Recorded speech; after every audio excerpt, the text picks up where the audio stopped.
let me just have a moment to bring you this Tony Blair story. He's kind of like the boomerang Prime Minister, or boomerang former Prime Minister. You know, he gets thrown out of something, out of the headlines, and then he kind of just returns. And I don't know how many times in the last 5 years I've read Tony Blair is talking about digital IDs. Tony Blair thinks we should have digital ID. Tony Blair says digital ID is the way to solve many of our problems. Tony Blair says digital ID is the only way forward. Tony Blair says digital IDs are the way to make the world a safer place. He doesn't stop. About a year ago, he teamed up with William Hague, and do you know what they both said? Digital IDs are the way to solve all of our ills. They love the digital ID. Now, so he's reviving this former policy that he had. It was a failed policy. He wanted ID cards when he was in power. It didn't happen. He believes that digital IDs can challenge the world on big issues that we're facing. Immigration, health and taxes, he mentions. He says, our taxes are high, our spending levels and public debt are high, our service outcomes are poor, so we spend more on the NHS than ever before, with more staff than ever before, and the service is coming apart at the seams. Now, that's fair enough. What's all that got to do with digital ID? He insisted that the UK and other countries that he worked with through the Tony Blair Institute need to adopt a radical new approach for the future by embracing artificial intelligence and digital ID. There it is again. Outlining a vision of the future, he said, lower taxes, reduced spending and improved outcomes have often seemed like the holy grail of governing, desirable but impossible. Modern technology puts it within reach. He says our present system isn't working. It's time for a shake-up, once-in-a-generation disruption, and digital ID is a good place to start. He said there's one tool available today that wasn't available back when he was in power. He says we're living through a 21st century technological revolution, every bit as dramatic in its effects, if not more so, than the 18th century industrial revolution. This is a tipping point. We should embrace it. Tony Blair says, think about how we live and interact with each other, how we use Amazon to shop, mobile phones for banking, Google Maps for directions, apps to watch TV, consume news, book trains, flights, holidays, entertainment, and they all use our data to personalise our service. He said, imagine that all your health information was in one place, easy, with your permission for anyone, anywhere, in the health service to see it. That your passport, driving licence, anything you need to prove your ID was in one simple digital wallet, unique to you, that could purchase and pay for goods, services, using your digital ID. He says there is precedent for this. He's talking about countries like India, Singapore, the UAE, even Estonia are doing this now. Huge amounts of time and bureaucracy is saved.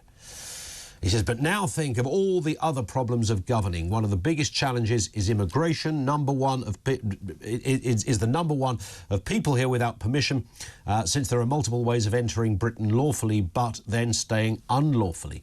The solution to that? Digital IDs. Just answer this.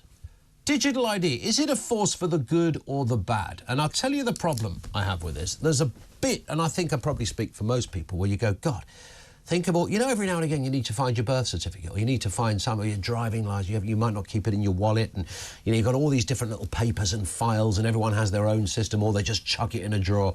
So the OCD in my brain is enamoured with the idea that you would have this sort of one place where everything is kept nicely. You know, I'm like this with passwords. I like to have, you know, I like to know where it all is. It's nicely organised. If it could be alphabetical, I would make it so. Colour-coded, even better. So on the face of it, it kind of, there is an appeal on that. But of course, that's not what it's about. And I think the rule of thumb that we should have all learned is, if something promises you to enhance your life or an element of life or some other aspect of how you kind of function in terms of admin, if it looks and sounds like the easiest thing in the world, then put some oven gloves on when you handle it, because this is something that could be a little bit too hot to handle, toxic possibly, in terms of its potential implications. And the way this, of course, is sold is, well, everything's in one place, that saves money, less bureaucracy, lower taxes. Isn't that good? Immigration can be sorted.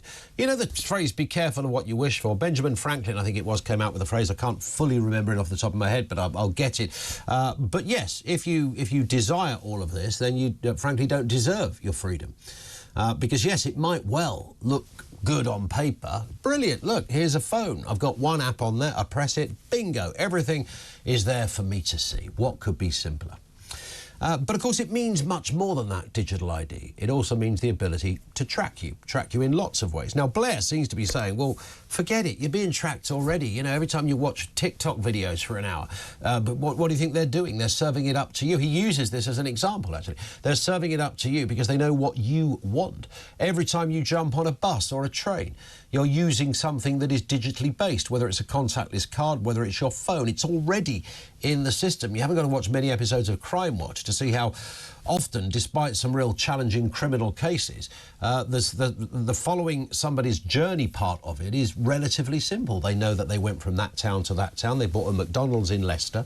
They boarded a train for Newcastle. When they got to Newcastle, they jumped on a bus. They got off the bus, went and bought some beer in the local offie. I mean, you can trace all of that really simply. But, of course, what else can you trace? And why would you want that information? Why would a government need that information? The sort of thirst for data I'm slightly confused about. So I'm going to throw out the question here. Firstly, I can't see how digital ID would solve some of the problems that he's talking about. I mean, NHS-wise, yeah, it puts all your records in one place, but I'm not sure it solves the waiting list crisis by everybody being digital, does it? Or is there something else going on in the digital ID thing? Will it be a case of, yeah, your digital ID won't let you purchase any more fatty foods because your digital ID is king? It tells you, I'm sorry, you've done your quota of naff burgers and sausages this week, so you can't buy any of those because the digital ID won't let you do it. So therefore we get health. That's the only, I'm forced to think with a tinfoil hat on this one.